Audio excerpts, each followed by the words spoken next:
I nearly had a heart attack the moment I overheard her laughing. I hadn't meant to eavesdrop. It was just chance. I was walking past the den when I heard my wife and her friend Rachel giggling, deep in conversation. I paused and then I heard it. "Oh God, it was amazing," my wife said between fits of laughter. "I let my lover do things my husband could only dream of. I can't wait for our next date. I think I'll let him do even more." Time stopped. Every cell in my body locked up. My heart pounded so hard I could feel it in my throat. Something inside me, something essential, snapped. It wasn't just the betrayal. It was the gleeful cruelty in her voice. The way she laughed about it, shared it like a punchline. I stepped into the room. Quiet. Controlled. And both of them froze. My wife turned pale in an instant, as if all the blood had drained from her face. Rachel, wide-eyed and mortified, looked like she wished she could vanish into the carpet. Still calm on the outside, though I was screaming within, I said, "Go on. I'm curious. What else does he do that I don't?" My wife opened her mouth. "It's not what you think. Exactly what you said." I cut her off, my voice even, my expression unreadable. I turned to Rachel, who didn't say a word. She grabbed her purse with trembling hands and muttered, "I should leave." I nodded. "You both will. Soon." I didn't yell. I didn't punch a wall or throw anything. I didn't demand answers. I turned and walked away. Downstairs, I sat at the kitchen table, hands folded neatly, trying to process the wreckage. This wasn't just infidelity. This was mockery.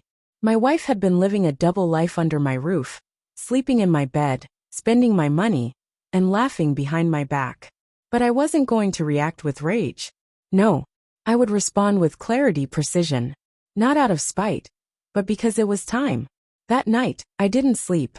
While she lay beside me, feigning innocence, I quietly moved to the guest room with my laptop and a burner phone I had bought long ago and forgotten about. Funny how small things become tools of clarity when the mask slips. I accessed her cloud backups, retrieved deleted messages, call logs, and photos. The truth poured in like acid.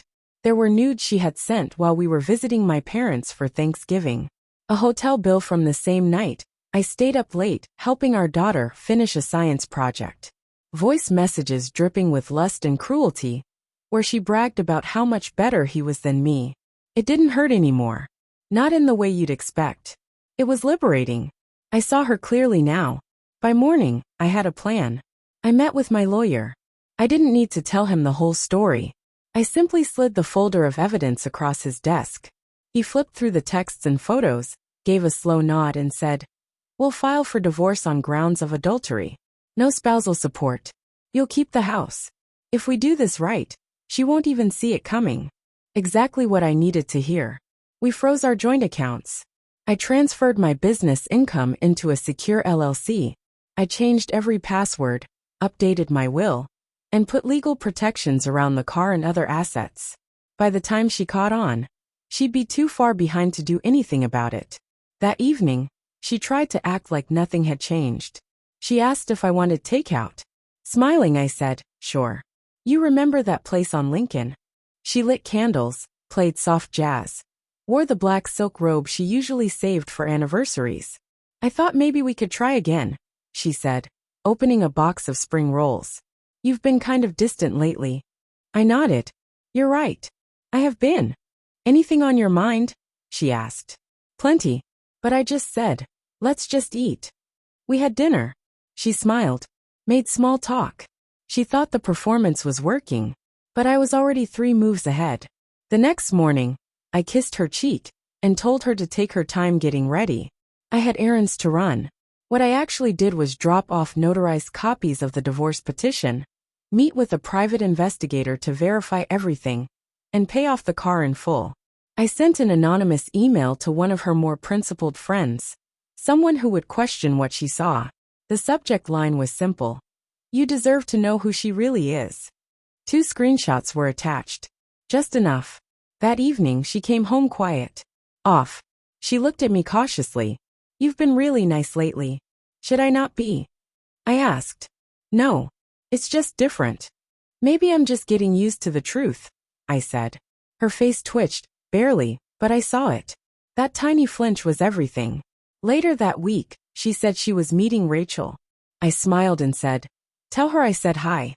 "You're okay with this?" she asked, blinking. Why wouldn't I be? She had no idea her car was being tracked.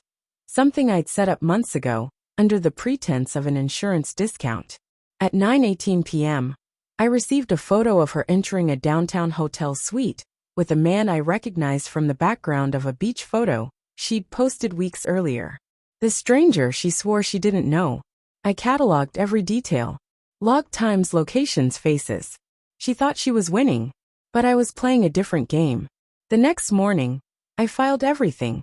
Adultery, emotional cruelty, a stack of digital and physical evidence, including an affidavit from Rachel, who finally cracked under the weight of it all. When I walked out of the courthouse, I felt air in my lungs for the first time in weeks. Cool, crisp, clean. At 10:01 a.m., I sent her an email with a single line. "You'll be served today. Don't come home." She called at 10:15. I let it ring. Then again. And again. Finally a voicemail. "Matt, please. What's going on? What do you mean served?" I replied by text. "I think you already know." 10 minutes later she tried to get in. She couldn't. The locks had been changed. Her key card no longer worked. The garage opener was dead. There was a note taped to the front door. "Check your email. Everything's there. Please forward your new address to my attorney." The realization hit her like a wave. I imagine she stood there, staring at the locked door, trying to understand how everything unraveled so quickly. Later that day, I got a second voicemail. Her voice no longer sharp or smug. This time it cracked. "Matt, please can we talk?" Her voice cracked, trembling with a vulnerability I hadn't heard in years. "I didn't mean to hurt you. I thought you didn't care anymore. I thought you were pulling away and I made a mistake." A mistake. That word hung in the air like smoke from a fire she had set herself. A mistake is forgetting to turn off the stove, misplacing your keys, paying a bill late. What she did wasn't a mistake. It was a deliberate, cold-blooded betrayal, stretched out over weeks, possibly months. She had not only betrayed me, but mocked me, laughing behind my back, savoring her deceit like it was a game she was winning. And I had let her play it. Let her bet everything, thinking she had the upper hand. But in the end she lost. I made sure of that. The next day, I mailed a carefully prepared envelope to her parents. Copies of text messages, photos, a voice recording. Just one line from it. Oh God, it was amazing. I let my lover do things my husband could only dream of. They didn't call me. They didn't need to. They simply stopped calling her. She expected tears, maybe a screaming match, possibly even forgiveness. What she got was silence. Her gym membership canceled. Access to our shared finances revoked. Her social circles began to shrink like ice under heat. Even Rachel, her loyal confidant, stopped answering her calls. She didn't realize that in laughing at the man who loved her, she hadn't asserted her power. She had sealed her irrelevance. I moved into a smaller place. Simpler. Quieter. But it was mine, and it was honest. I slept better. Started running again. Looked at myself in the mirror and saw not a broken man, but one who had stood in the fire and walked out stronger, straighter, unburned. My eyes didn't carry bitterness, just clarity. I was free. Weeks passed. The voicemails stopped. The text messages stopped. Silence returned. I thought that was the end. Until the knock came. It was a Tuesday early evening. I was halfway through dinner. Quiet jazz on the stereo, a glass of wine in hand. Peace. The kind I'd never had when I was with her. When I opened the door, I barely recognized her. No makeup.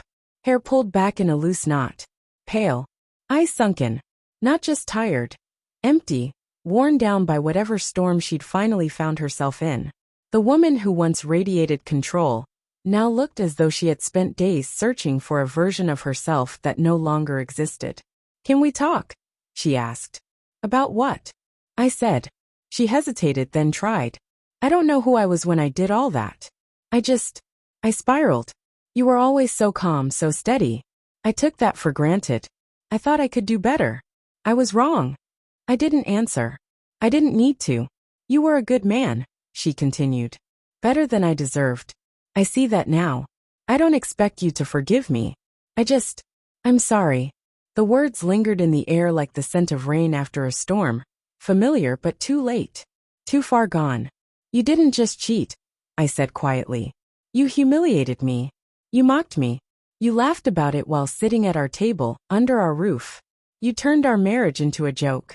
She nodded, tears building in her eyes. You didn't make a mistake, I continued. You made a choice. Repeatedly. And you made it with confidence. You killed something that might have been repaired. And you didn't even blink while doing it. I know, she whispered. Then what are you doing here? Her eyes shifted past me to the hallway behind, to the home we once shared. She was searching for ghosts. For anything that could still tether her to the life she had destroyed. I don't know, she said. I guess I hope we could talk. Maybe we are, I said. And maybe this is all there is left to say. She took a slow step back, as if the weight of my words had struck her with finality. No shouting. No slammed doors. Just truth. Quiet and irrevocable. Goodbye, Sarah, I said as I began to close the door. Matt, her voice was barely audible. I paused. You closed this door the moment you opened another, I said. Don't knock on it now just because the other one slammed shut. And then I closed it. Not with hatred, not with anger, just resolution.